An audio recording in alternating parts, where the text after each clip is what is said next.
খুব কান্না করছি আমি। তাই আমিও শুনছি অনেকবার, আমার দেখাইছে ওর আম্মু। হ্যালো গাইস, আসসালামু আলাইকুম। আপনারা কেমন আছেন? আশা করি তো অনেক ভালো আছেন। তা আমার পাশে কে অবশ্যই জানতে পারতেছেন বা দেখতে পারতেছেন, মাহিন। তো মাহিনের আমার ছাড়া কেমন দিন কাটলো সেটাই শোনার জন্য বা আপনাদের সামনে শেয়ার করার জন্য আসলাম। যে মাহিনের কেমন লাগলো, আমার ছাড়া তো থাকতেই চাই না।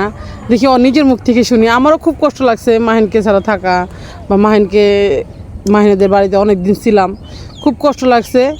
কিন্তু জিজ্ঞেস করি যে ওর মুখ থেকেই শুনি যে ওর অনুভূতিটা কেমন।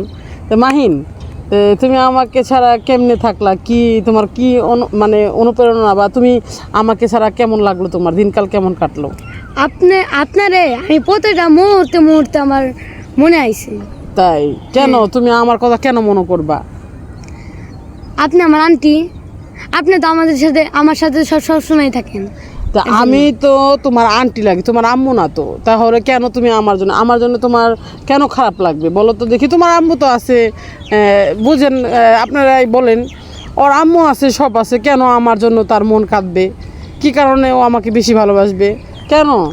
আপনি আমার আম্মুর মতন।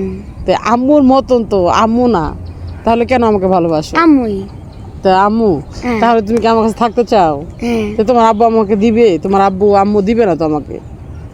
বলো, দিবে আমাকে? বলেন আপনারা, ওর আব্বু আম্মুকে আমাকে দিবে? ও আমার কাছে কেন থাকতে চাই বলেন? ও আমার বোনের ছেলে, ঠিক আছে, ভালো কথা, কিন্তু তাই বলে কি ওকে আমাকে দিবে? ও আমাকে ভালোবাসে ওর মার থেকে, তাহলে কি এটা কি হয়?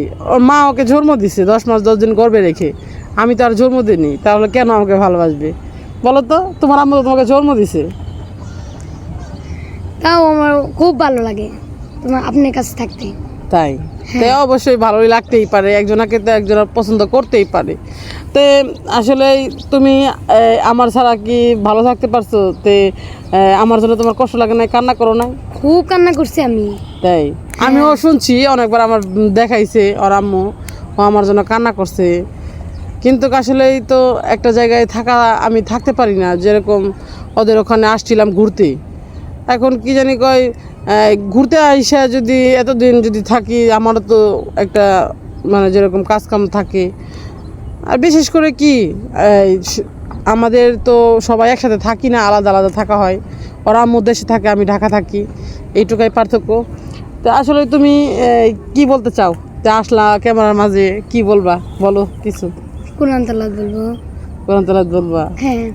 তো অনেকদিন পরে আসলা, তো আমাকে কোরআন তেলাওয়াত শোনাবা?